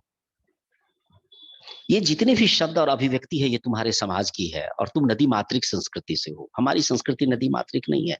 राजस्थान में एक नदी लूनी है, वो भी कभी बहती है और सूख जाती है। बाकी जोधपुर में, उस मरुस्थल में, जैसलमेर में नदियां है ही नहीं। पहले कभी रही होगी लेकिन अब तो नहीं है। तो मैं इनके बारे में कैसे अपनी राय दूं? मुझे लगा कि यही बात है लोक पर सोचने की जो दृष्टि है, कि ये नदी अगर हमारी है और इस नदी को हम जीते रहे हैं, इस नदी के कारण ये सृजन है। तो मेरा ध्यान गया, केवल मैं अगर अपने अंचल की बात देखूं तो रेणु की 300 कहानी के केंद्र में कोसी नदी है। प्रतिकर का कथा, मैला आंचल, मायानंद मिश्र का उपन्यास देखिए, माटी के लोग सोने की नैया। हाँ यही है, माटी के लोग साहित्य अकादमी अवार्ड मिला है, मैथिली में उपन्यास लिखा गया। फिर मैंने सोचना शुरू किया, चंद्रकिशोर जायसवाल जो बड़े कथाकार हैं, उनकी कहानियों में देखिए करीब 100 से अधिक कहानी है कि अगर वो कोसी नदी नहीं हो। ये तो हिंदी और मैथिली साहित्य की बात हुई। फिर अगर बांग्ला के 4-5 महत्वपूर्ण कथाकार हैं, बनफूल को देखिए, हाटे बाजारे, विभूति भूषण मुखोपाध्याय को कोसी प्रांगणेर चिट्ठी। मतलब मैंने देखा कि एक नदी, एक कोसी नदी के कारण जो है कम से कम 100 से अधिक कालजयी रचना जो है उत्तर बिहार के उस कोसी अंचल में रची गई। अगर वो नदी नहीं होती तो ये तमाम रचनाएं सामने नहीं आती। तो इस बात को हम कब कहेंगे? इस बात को भी कहने के लिए हम अपनी जो भारतीय ज्ञान परंपरा है, उनकी जो विविधता है, और इनको भी हमको विमर्श में लाना होगा कि एक बात तो बनी। देखिए ना, विभाजन पर इतने उपन्यास लिखे गए, इतनी कहानियां लिखी गई, नाटक लिखे गए, हम लोगों ने रिसर्च भी करवाया, दिखाया भी, और कुछ लोग अब कर भी रहे हैं, नदियों को लोग भी सोच रहे हैं। लेकिन अचानक जब ध्यान गया तो लगा कि ये तो बड़ा बृहद चीज है कि अगर कोसी नदी नहीं होती तो रेणु उस तरह से नहीं लिखते, मायानंद मिश्र नहीं लिखते, विभूति भूषण मुखोपाध्याय नहीं लिखते, सतीनाथ भादुड़ी नहीं लिखते, बुलाईचंद मुखर्जी नहीं लिखते। तो ये एक जो व्यापक दृष्टि, एक नदी के कारण इतना, वही नदी के कारण वही मैलांचल, वही मतलब तीसरी कसम और फिर वो हाटे बाजार। देखिए 2 क्लासिक्स मूवी बन जाती है वहां और वो जाते हैं लोग। तो इस तरह से जो हमारी लोक परंपरा है उसके आयाम इतने बृहत है, और दूसरी तरह से कहते हैं ये इतना बिखरा हुआ है कि जो ये नई शिक्षा नीति आती है, इसमें सभी लोगों को, सभी जो अकादमिक्स विशेषज्ञ हैं, मनोविज्ञान के लोग हैं, समाजशास्त्र के लोग हैं, इतिहास के लोग हैं, साहित्य शास्त्र के लोग हैं, भाषा विज्ञान के लोग हैं, प्रदर्शनकारी कला के, नृत्य संगीत नाट्य के लोग हैं, सोशल और इंटरनेशनल जो पॉलिटिकल इश्यूज है उस पे काम करने वाले लोग हैं, सबको अपनी अपनी दृष्टिकोण से लोक समाज में झांकना होगा। और हमारे पर जवाबदेही साहित्य पर इसलिए बन गया है और कला पर कि अब तक ये धरोहर के रूप में हमने ही अपने पाठ्यक्रम में और विमर्श में रख रखा है। तो समाज शास्त्र के लोग कहेंगे, इतिहास के लोग, यार कि आपने तो कभी लिख पढ़ के हमें बताया नहीं कि ये दृष्टि भी वहां मिल सकती है हमें। तो इसीलिए जरूरी है इन तमाम चीजों को लेकर के आप सभी सम्मानित शिक्षक हैं कि किस तरह से हम विमर्श कर सकते हैं, इस विषय को लेकर के और अधिक सोचने की आवश्यकता है। और मैं तो ये चाहूंगा कि आप सभी लोगों को सुनने की आवश्यकता है कि हम आप लोगों को भी सुनते, हम आमने सामने रहते और कुछ विमर्श कर पाते। ये मेरे कुछ अपने अनुभव थे, कुछ टिप्पणी थे जो मैंने आप लोगों को शेयर किया। आप सभी लोगों का बहुत आभार, धन्यवाद। समय हो रहा है कि आप लोगों ने हमें सुना। पुनः बहुत बहुत आभार और धन्यवाद। बहुत बहुत आभार सर। जैसा कि हमें उम्मीद थी कि आपके माध्यम से हम लोक ज्ञान परंपरा पर कुछ विशेष बात सुनेंगे, समझने का अवसर मिलेगा, मौका मिलेगा। और आपने जितने विस्तृत दायरे में लोक ज्ञान परंपरा को रेखांकित किया और जितने बृहद परिप्रेक्ष्य में उस पर सोचने समझने के लिए हम सबको प्रेरणा दी है, ये अपने आप में महत्वपूर्ण है। आपने लोक गाथाओं के स्वरूप पर पश्चिमी समझ क्या है, भारतीय समझ क्या है, भारतीय समझ में कैसे अतिव्याप्ति दोष भी है, अव्याप्ति दोष भी है, और उसका परिष्कार करके एक व्यवस्थित और व्यावहारिक समझ क्या बनाई जा सकती है। फिर लोक ज्ञान परंपरा का क्षेत्र क्या है और कितना विस्तृत क्षेत्र है ये, भारतीय सामाजिक जीवन का ढांचा और मूल्य निर्माण में इन लोक गाथाओं के और लोक ज्ञान परंपराओं से जुड़े कथाओं की क्या भूमिका रही है, उनकी वर्तमान सामाजिक उपयोगिता क्या है, शिक्षा के क्षेत्र में हम उनका क्या व्यावहारिक उपयोग कर सकते हैं, और जो अध्ययन अध्यापन की पद्धति हमारी है उसमें कई कैसे नई जान फूंक सकते हैं, बाल मनोविज्ञान को किस तरह प्रभावित करता है और वर्तमान बाल मनोविज्ञान को संचित करके ऊर्जा से कैसे भर सकते हैं, इसके रूप में लोक ज्ञान परंपरा का कैसे उपयोग किया जा सकता है।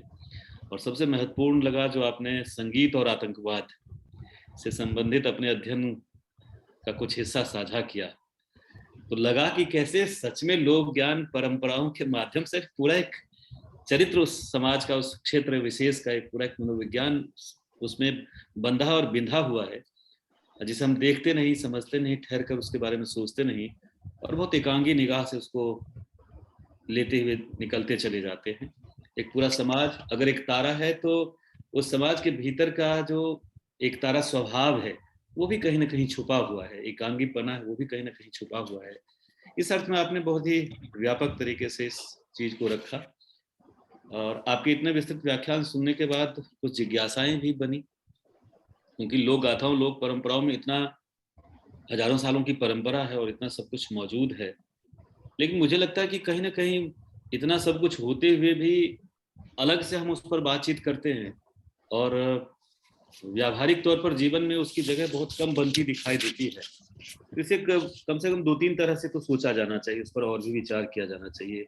तो इससे संबंधित कुछ 1-2 जिज्ञासाएं पहले मेरे मन में ही फूटी हैं, तो मैं चाहता हूँ कि मैं वो जिज्ञासा रखूं आपके सामने और उस संदर्भ में कुछ और भी बात करने का मौका मिले। जैसे कि शोध और अध्ययन के जो कुछ परिणाम सामने आते हैं, कुछ पुस्तकें सामने आती हैं, और विद्वानों को पिछले 10 दिनों से जो हम सुन रहे हैं उससे भी कभी कभी कुछ इस तरह के संकेत मिलते हैं कि जैसे लोक गाथाएं, लोक परंपराएं कुछ बीती हुई चीज है और उनको फिर से सहेज कर संकलित करके आज के समय के अनुसार उपयोग में कैसे लाया जा सकता है, देखा जा सकता है, उस पर काम करने की जरूरत है।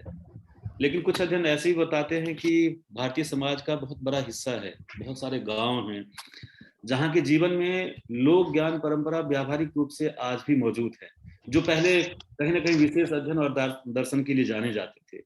जैसे समांग असम का एक गांव है जो तांत्रिक परंपरा के लिए जाना जाता था, और आज भी उसके जीवन पद्धति में, व्यवहार पद्धति में वो पूरा तांत्रिक परंपरा का ज्ञान मौजूद है, जीवित है। मौजूद है का मतलब, मेरा कहने का मतलब जीवित है। संगम ग्राम करके है जो गणता की माधव का गांव है, वहां के जीवन शैली में कहीं ना कहीं वो जो एक विशिष्टता है वहां के ज्ञान परंपरा का, वो आज भी मौजूद दिखाई देता है। इस तरह के सरसब पाही गांव है मिथिलांचल में, जिसके बारे में आप जो विशेष जानते होंगे, न्याय विशेषिक क्षेत्र का गांव रहा है। तो इस रूप में कहीं ना कहीं जो लोक परंपरा का ज्ञान की लोक परंपरा की बातें हैं वो आज भी मौजूद है, और हम खुद कहीं ना कहीं उनको अछूता रख करके, दूर रख करके उस पर ठीक से समझदारी नहीं विकसित कर रहे हैं, और समाज को कहीं ना कहीं उसकी जड़ से उखाड़ करके एक दूसरी तरह की, जिसका जिक्र आपने किया, औपनिवेशिक शिक्षा पद्धति, उसी की खूंटी से टांग कर लगातार आगे ले जाने की कोशिश कर रहे हैं। तो इस पर थोड़ा सा आपका प्रकाश चाहेंगे कि ये द्वैधता और द्वंद्वग्रस्तता के बारे में आप क्या कहना चाहेंगे?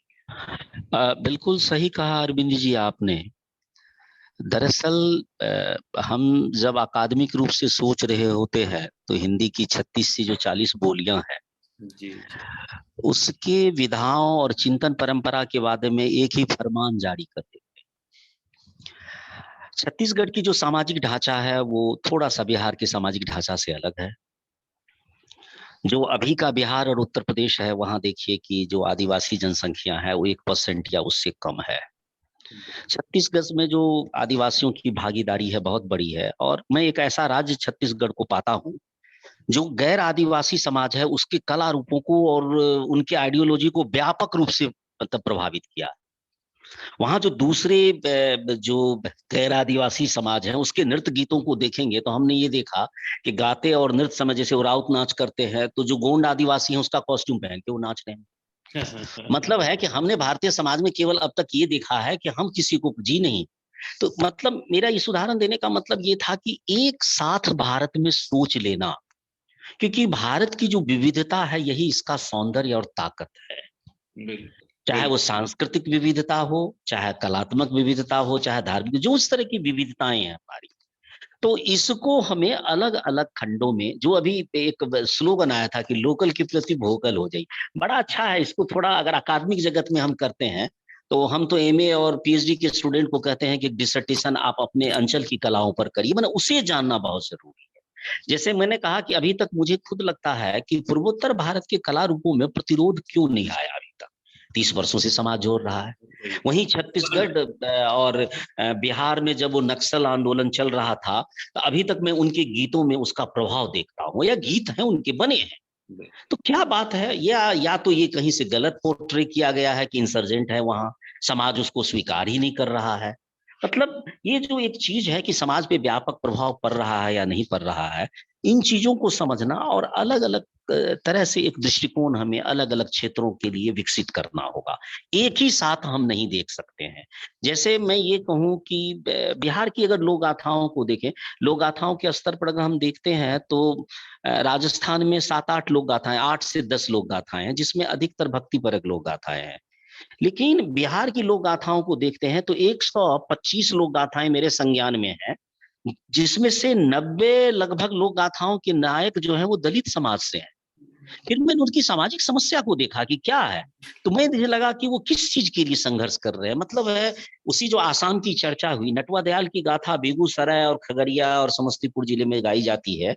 उस गाथा में 2 लाइन में वो ये कहते हैं कि वो नदियां सूख गई, कमला नदी सूख गई। कमला नदी का तो मिथिला में महत्व जानते हैं। उस नदी के पुनर्जीवन के लिए नटवा जो है वो कामर कामाख्या और आसाम की उस समय, देखिए समाज मानसिक रूप से भौगोलिक यात्रा कर रहा है असम देश की, और उसमें प्रतीकात्मक रूप से है कि तंत्र सीख के आता है, डायनों को परास्त करता है और नदी को ये करता है। तो एक दलित युवक, एक नायक जो है समाज का, वो एक नदी के पुनर्जीवन के लिए एक दूर देश की यात्रा उस समय देखिए कर रहा है। अब इसको अगर जब तक इसी योगदान से नहीं देखेंगे हम कि नदी को पुनर्जीवित कर, जो आज बड़ा इशू है, बड़ी एक समस्या, ठीक है ये कल्पित हो सकती है, लेकिन समाज इन भावनाओं को जी तो रहा है। बिल्कुल, साहित्य में जो आपने घटनाएं लिखी वो ऐतिहासिक घटनाएं तो नहीं है, आपने भी एक कल्पित पात्रों के माध्यम से समाज को समझने की कोशिश और समझाने की कोशिश की है। यही तो लोक गाथा के नायक कर रहे हैं। तो हमें दरअसल वहां जाकर के उनको समझना होगा, करना होगा। अभी चंद्रवीर यादव जी जुड़े हुए थे, उसके एक विद्यार्थी ने बिहार की इन लोक गाथाओं को लेकर जामिया में एक बहुत बढ़िया शोध प्रबंध है। तो मतलब है कि ये अलग अलग पक्षों पर सोचने के लिए इस अंतर्द्वंद को हमें खत्म करना होगा। सब काम तो हम लोग नहीं कर सकते, जवाबदेही हमारे ओर इसलिए है कि साहित्य को लोगों ने लोक परंपरा को बहुत पहले से अपने पास रख रखा है। तो अब तो समाज पूछेगा ना नई पीढ़ी कि आपने इसे क्या किया, खराब किया कि अच्छा किया, कौन सी दृष्टि दी। तो सब हमें कहाँ इतिहास दृष्टि होगी, सब कुछ हम तो साहित्य और कला के लोग, हमें तो पास कला दृष्टि है, साहित्य की दृष्टि है। मनोविज्ञान की दृष्टि हमारे ही पास क्यों आएगी? तो सबको जोड़ने को और इसको ठीक से विमर्श करने, तब इस अंतर्द्वंद को हम खत्म कर। बहुत सही है। लेकिन आपने मेरी जिज्ञासा का जवाब देते हुए बहुत अच्छी बात कही कि आप भारत को एक ढांचे में, एक किसी फिक्स रूप में देखने की कोशिश करेंगे तो आप उस विविधता को नहीं समझ पाएंगे जिसे भारत जीता है, और छत्तीसगढ़ के माध्यम से आपने उसका उदाहरण दिया। लेकिन विडंबना ठीक इसके विपरीत है, और विपरीत यह है कि आज हम जिस युग में और जिस समय में जी रहे हैं, भारत सरकार की नीति इस बात के लिए परेशान है कि भारत की अधिकतम आबादी को शहरीकृत बनाया जाए, भारत के अधिकतम क्षेत्रों को शहरीकृत बनाया जाए, जिसमें आदिवासी इलाकों को भी, जो विविधता का एक बड़ा साम्राज्य है अपने आप में, उन इलाकों को भी शहरीकृत समाज के रूप में बदलने के लिए मजबूर करते हैं। तरीका दोनों है, या तो वहां के पूरे ढांचे को शहरीकृत कर दिया जाए या वहां के लोगों को विस्थापित होने के लिए मजबूर किया जाए। और हम सब जानते हैं कि शहरीकृत होने का मतलब होता है एक समरूपी समाज में सबको शिफ्ट करने का प्रयास करना। तो बड़े स्तर पर, राष्ट्र के स्तर पर ये प्रयास कि एक समरूपी समाज में सबको बदल दिया जाए, और हमारी ये बौद्धिक चिंता कि भाई लोक गाथाओं और लोक परंपराओं के माध्यम से जो भारत का विविधतापूर्ण चरित्र रहा है, सामाजिक दृष्टि रही है, सामाजिक जीवन शैलियां रही हैं, उनको कैसे फिर से सुरक्षित, संरक्षित और पुनर्जीवित किया जाए, ये कैसे मतलब है? देखिए अरविंद जी, बहुत सही बात कही आपने। हमारे सामने ये चुनौती नहीं, हम जानते हैं कि राजनीतिक ताकत है पॉलिटिकल पावर गेन करने के लिए। दुनिया के कोई भी राजा हो, कोई भी पॉलिटिकल सिस्टम हो, वो तो बने रहना चाहता है और चाहेगा ही। तो अगर आप चाहते भी हैं तो इसकी तैयारी तो कम से कम कर लीजिए जो आप चाह रहे हैं। कम से कम अभी का भारत इसके लिए तैयार नहीं है। मतलब है कि सांस्कृतिक विविधता को आप कैसे खत्म करेंगे? तो अगर आप सांस्कृतिक विविधता को खत्म करेंगे तो आप मरने के लिए तैयार नहीं है। ये स्थिति है। हमने उनको समझने की कोशिश नहीं की। तो सांस्कृतिक विविधता को आपको जिंदा रखना है, इसी के लिए विश्व समाज में हमारा सम्मान है। मैं तो कल्चरल डिप्लोमेट रहा, साउथ ईस्ट एशिया में लंबे समय तक रहा। तो मतलब है कि इसके लिए हमें लोग पूछते हैं कि why India is the great, Bharat great क्यों? वहां की यूथ पूछते कि भाई आपका देश महान क्यों है? क्योंकि हम इन विविधताओं को जीते हैं और एक दूसरे का सम्मान करते हैं, और जो हमारी लोक परंपरा बताता है। हम लोक में झांके तो मुझे तो कभी कभी अरविंद जी ये लगा, ईमान से कह लूं, मैंने एक बार कहा था कि गांव ही मेरा विश्वविद्यालय है। जी। विश्वविद्यालय में जो पढ़ाई की तो उससे एक चाकरी मिल गई, नौकरी मिल गई जिसकी घंटी बजाता हो। ज्ञान का कोई आधार भी मेरा विश्वविद्यालय शिक्षा से नहीं रहा, लोक और समाज से रहा, जहां सिखाता कोई नहीं, सीखते सभी है। सिखाता कोई नहीं, सीखते सभी है, सभी सीख, है ना? हाँ, वही परंपरा है। हमें उस ओर जाना ही हो, भावनात्मक रूप से नहीं, वैचारिक रूप से जाना होगा। आपके पास कोई तत्काल विकल्प नहीं है। हाँ, आने वाले समय में कोई राजा होगा, ऐसा तय करेगा तो समाज सह लेगा। अभी का समाज तो कम से कम ऐसा न करे, ये तय नहीं है। सांस्कृतिक विविधता वही ना कि नहीं आया ना, छत्तीसगढ़ में देखिए, वहां राउत नाचा देखेंगे तो राउत नाचा बेसिकली गोंड आदिवासी के सारे कॉस्ट्यूम पहन के नाचते हैं। तो सीधी बात है कि समाज को व्यापक रूप से उसने प्रभावित कर दिया है। तो इस एक्सचेंज को तो देखना होगा। आपको लगता है कि उन बाकी लोगों का कोई सोच, इसीलिए हमने कहा था भारतीय ज्ञान परंपरा, यही बात, भारतीय ज्ञान परंपरा की बात करिए, लेकिन भारतीय ज्ञान की जो लोक परंपरा है, अब आपको अकादमिक जगत के लोगों को तय करना है वो पहली परंपरा है या दूसरी परंपरा है, विशिष्ट परंपरा है या पिछली परंपरा। ये तो मैं अकेले बोलने का अथॉरिटी हूं ही नहीं, ये सबको बोलना है और सबको तय करना है और समय पर छोड़ना है। लेकिन तब भी राष्ट्रीय शिक्षा नीति में देख रहे हैं एक बड़ा कॉलम है लोक कलाओं को लेकर के, पारंपरिक ज्ञान को लेकर के, देशज ज्ञान को लेकर के, और हमारा नैतिक और सामाजिक दायित्व बनता है तो उसे लपक के पकड़ें और उसे हम अकादमिक विमर्श में ला करके आगे बढ़ाएं। ये बहुत जरूरी है। हाँ, बहुत बहुत धन्यवाद सर। आपने जो भी अंत में बात कही कि राष्ट्रीय शिक्षा नीति उस तरफ उन्मुख है, और अपने गांव को आपने अपना विश्वविद्यालय बताया, मुझे कबीर की याद आ गई। दरअसल कबीर उस लोक परंपरा और लोक ज्ञान की पद्धति की तरफ इशारा करते हुए शायद उन्होंने कहा है कि तू कहता कागज की लेखी, मैं कहता आंखिन की देखी। ये कागज की लेखी की जगह आंखिन की देखी कहना है, ये लगभग प्रायोगिक ज्ञान की तरफ इशारा है, और लोक परंपरा इसी प्रायोगिक ज्ञान पर अपने आप को टिकाता है, जिसमें विश्वास रखता है। सीखते सब हैं, सिखाने की कोशिश कोई नहीं करते दूसरे को खामखा। तो क्या आपको लगता है कि कहीं ना कहीं ज्ञान विज्ञान के क्षेत्र में अभी भी भारत जो कुछ नया देने में, रिसर्च करने में अभी भी बहुत पीछे है वैश्विक स्तर पर। बहुत ज्यादा। मेरा तो, मैं एक म्यूजिकल इंस्ट्रूमेंट और इंस्ट्रूमेंट की बताया, मैंने दुनिया के कुछ इश्यूज का स्टडी किया जो कुछ महत्वपूर्ण समस्या है, और भारतीय लोक जीवन के विमर्श को देखा, तो मैंने तो देखा कि वहां सॉल्यूशन है। जो मानवतावादी दृष्टिकोण पूरी दुनिया में कवियों ने अपने क्रेडिट लिया, लेना भी चाहिए, क्योंकि पढ़े लिखे समाज को वही समझा पाया शायद। समतावादी दृष्टिकोण, समन्वयवादी दृष्टिकोण, यही आप एक बताइए, किसी भी लोकगीत और लोक गाथा को कोई एक व्यक्ति तो गाता नहीं, सोलो परफॉर्मेंस का कंसेप्ट ही नहीं है। सामूहिकता से ही कला विकसित हुई है, सामूहिकता से ही लोक बना है, भारतीय लोक बना है, इंडिविजुअलिटी का कोई स्पेस ही नहीं है। तो जो समानतावादी है, जो समतावादी है, जो मानवतावादी, ये तमाम दृष्टिकोण भारतीय लोक में है। मैं इन दिनों एक चीज को लेकर के विमर्श कर रहा था, मैं सोच रहा था कि देखिए, जो मैं मांस, जो ये पशुचारक समाज है, इनके गांव में जाइए तो आपके भी गांव में होगा, ये पिंड पूजते हैं, घर में एक मिट्टी का ढूंढ डाल देते हैं और पिंड की पूजा करते हैं, मिट्टी को। और मुझे लगा कि इवन जो कुम्हार प्रजापति समाज के हमारे लोग हैं, जो मूर्ति कला में सिद्धस्त हैं, वो भी अपने भगवान ईश्वर की मूर्ति नहीं बना करके उसको पिंड के रूप में पूज रहे हैं, मिट्टी के ढूंढ के रूप में पूज रहे हैं। मैंने इस पर विमर्श किया तो पूरे भारत में देखा कि ग्राम जीवन में ये परंपरा है। तो मुझे कहीं ना कहीं से ये बात में समझ में आई कि कहीं ना कहीं ये निराकार और जो ये भगवान जिसको हम मूर्ति बना करके पेश कर रहे हैं, ये समाज उसके अगेंस्ट है, और कहीं ना कहीं वो अपनी परंपरा को देख रहा है। तो ये जो फोक रिलीजन है, अब डिपार्टमेंट ऑफ फिलोसफी, भारतीय दर्शन चिंतन दुनिया के सामने खड़ा होना था बहुत बड़ा, उसमें तो हम कहीं कमजोर नहीं, लेकिन अगर इस लोक परंपराओं को भी अगर साथ ले लेते, इस विमर्श को भी हम साथ अगर ले लें, तो मतलब बहुत बड़ा कुछ है दुनिया में। मतलब पूरे यूरोप और अमेरिकन देशों को अगर मिला दीजिए, तब भी उतने विचार नहीं मिलेंगे जितना भारतीय लोक के अंदर है, इतना विमर्श है। बहुत बड़ी बात है हमारे लिए। बहुत बहुत आभार सर। वैसे प्रश्न और जिज्ञासाएं अभी बहुत भीतर कुलबुला रही आपके वक्तव्य के आधार पर, जिनमें से एक दो मैंने रखने की कोशिश की, और समय नजदीक है और 2 बजे से सबके सब इस लगातार आभासी मंच से जुड़े हुए हैं, लगातार सुन रहे हैं, तो इसे आगे बढ़ाना थोड़ा मुश्किल है। श्रीधरम सर कुछ कहना चाह रहे हैं? श्रीधरम सर।